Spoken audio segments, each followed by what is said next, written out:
আজ ১৬ ডিসেম্বর মহান বিজয় দিবস। বাঙালির শৌর্য, বীরত্ব ও আত্মত্যাগের এক গৌরবময় দিন।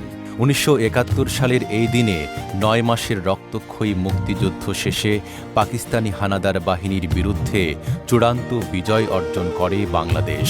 বিশ্বের মানচিত্রে জন্ম নেয় একটি স্বাধীন ও সার্বভৌম রাষ্ট্র। দিবসটি উপলক্ষে দেশ জুড়ে নেওয়া হয়েছে নানা কর্মসূচি।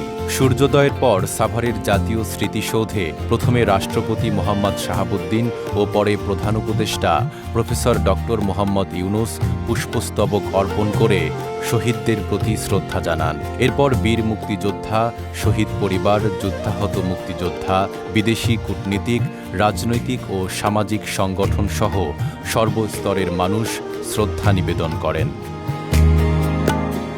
বিজয় দিবস উপলক্ষে পৃথক বাণীতে রাষ্ট্রপতি ও প্রধান উপদেষ্টা দেশবাসীকে শুভেচ্ছা জানিয়েছেন।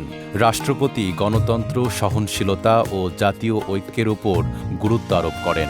প্রধান উপদেষ্টা বলেন, এবারের বিজয় দিবস হোক জাতীয় জীবনে নতুনভাবে ঐক্যবদ্ধ হওয়ার দিন। দিবসটি উদযাপনে রাজধানীসহ সারা দেশে আলোচনা সভা, সাংস্কৃতিক অনুষ্ঠান ও বিজয় মেলা আয়োজন করা হয়েছে। তেজগাঁও পুরনো বিমানবন্দরে সশস্ত্র বাহিনীর ফ্লাইপাস্ট ও ব্যান্ড শো অনুষ্ঠিত হচ্ছে। ৫৪ জন প্যারাট্রুপারের পতাকাবাহী স্কাই ডাইভের মাধ্যমে নতুন বিশ্ব রেকর্ড গড়ার উদ্যোগ নেওয়া হয়েছে। মহান বিজয় দিবসে জাতি গভীর শ্রদ্ধায় স্মরণ করছে মুক্তিযুদ্ধে আত্মোৎসর্গকারী সব শহীদ ও বীর মুক্তিযোদ্ধাদের। নাঈম আরাবী, ঢাকা পোস্ট।